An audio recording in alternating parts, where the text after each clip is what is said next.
y'all. This is Our Take. This is Mark, the moderator. Peace. Avery, the process. Solid. All right. So listen. Here's the question that I have that I want to throw out there, and we're going to stay with the Lakers.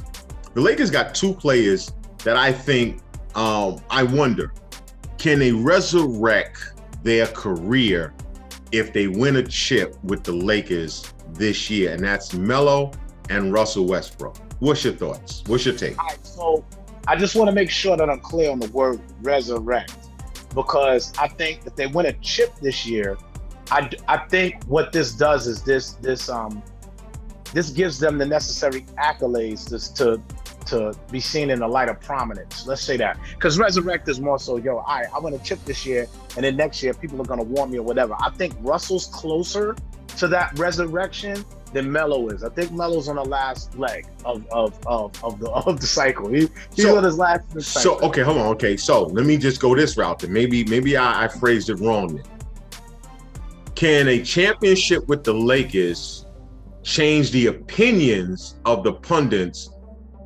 for Melo and Russell Westbrook? Yeah, but there's still all right. So again, I'll say this.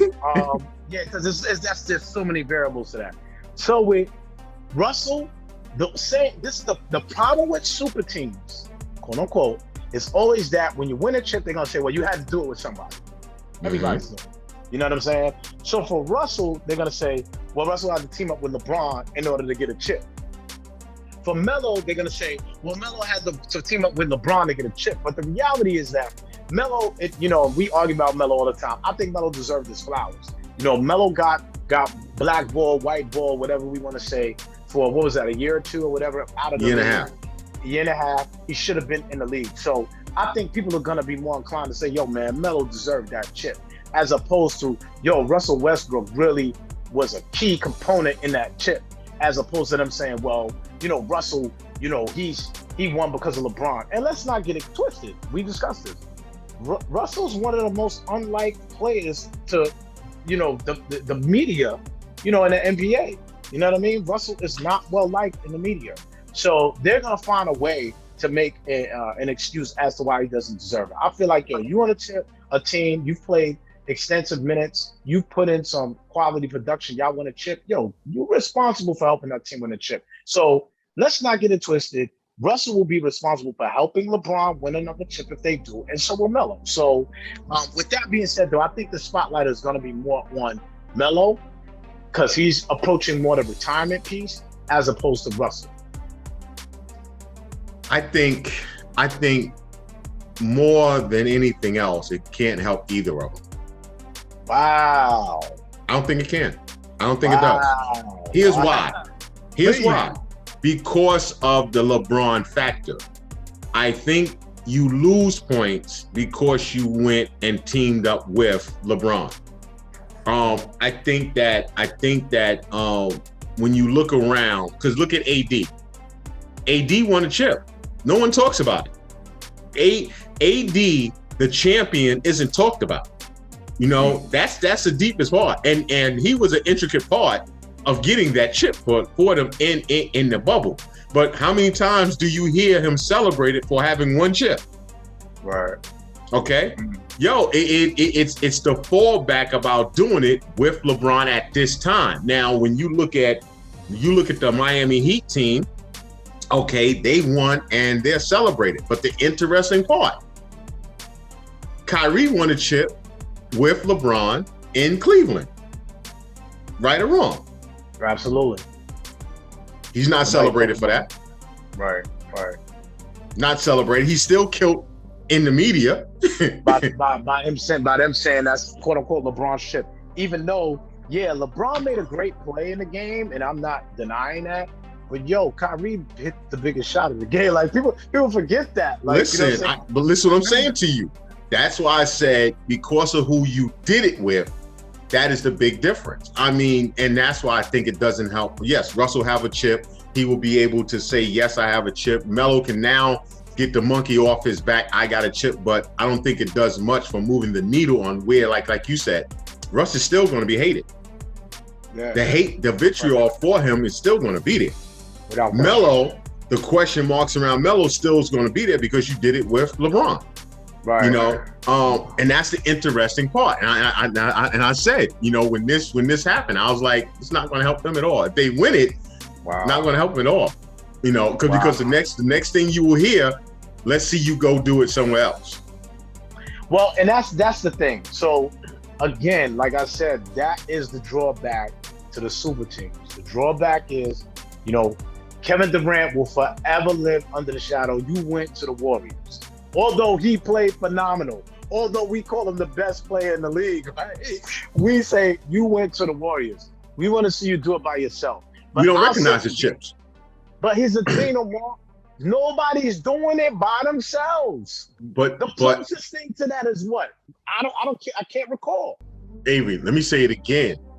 In this cycle, in this media cycle, in this day and time, fans look at it as if you do it with a super team, that's one thing. But now you got to prove that you can do it without a super team. You can't. you need God. Yo, listen, this is really simple. You know what I mean? Like, you can't tell Trae Young to go up against, you know, a powerhouse team, right? When it matters, right? And beat that team by himself. It's not gonna happen. You see what the Hawks are doing. This is a pretty good example as well. They're trying to develop Jason Collins. He's trying to become, you know, this player. You know, they got Trae Young. But if you look at their team, they barely got shooters around them. They don't have that guy though. If you look at the Suns, you got Chris Paul, who's in the twilight of his career. You got least favorite player, right? Okay. And then you got DeAndre Ayton as well. So, DeAndre Ayton is not there yet. He's not there at this point. For the Suns to really compete, if they're looking at the map right now, you gotta go get somebody right now. You need a third bona fide star, and that's just the reality of it. But look at something. Kill guys. I'm sorry. But no. Look at something. Just like right now, the landscape is if you're on a super team and that team wins it, the question is, can you do it without being on a super team? It's just what it is right now, and it's not real. Yeah, because it defies the logic of, let's get a super team together. Listen. Let's see you do it without him. What? Listen, here's the interesting part about this conversation. We can almost look at the 30 teams in the league. We can cross off almost 15 teams that don't have a chance of getting to the finals. You're wrong. Go ahead. You can cross off more. You can cross off. Like, let's be real. You're wrong. No. You missed what I said. I said you can cross off definite 15 teams that doesn't have a chance. Okay. Okay, all right. Don't have a chance. I think if you get to 17, 18, the other 15 teams you can say has a chance. But when you can legitimately say that Sacramento Kings don't have a chance at getting to the finals because they don't have the roster. Pelicans, they don't have the roster. At the end of the day, the Grizzlies, they're good teams. They don't got a shot. They don't have a shot. So that's why I said you can legitimately say 15 teams you can call out and say they don't have a shot. Orlando Magic is not making it to the finals. You can almost know this because of the roster. It comes down to the roster. Yeah. So what that tells you is just like what you're talking about. You need to have a bona fide roster to be in the upper echelon to get to the finals 100%. And maybe win a chip. Parity does not exist in the league like that. The only reason why parity existed this year in the capacity was because of COVID. Let's be real. Like the injuries, COVID. The injuries made it parity. That's what made it parity. But as far as if we talk about all these teams are fully clipped or whatever, let's be real. Like a lot of these teams ain't even making the playoffs. So, I agree. You gotta have to compete, you need 2. To win, you need 3. That's why when the Nets started out, with Kyrie and KD, we said they have a good chance of getting there. Right. A month later, they signed Harden. We said it's a wrap. That's over. It's over. That's it. So, because of Harden, you brought in a third wheel that was going to make it hard for teams to guard you. That's just what it comes down to is basketball.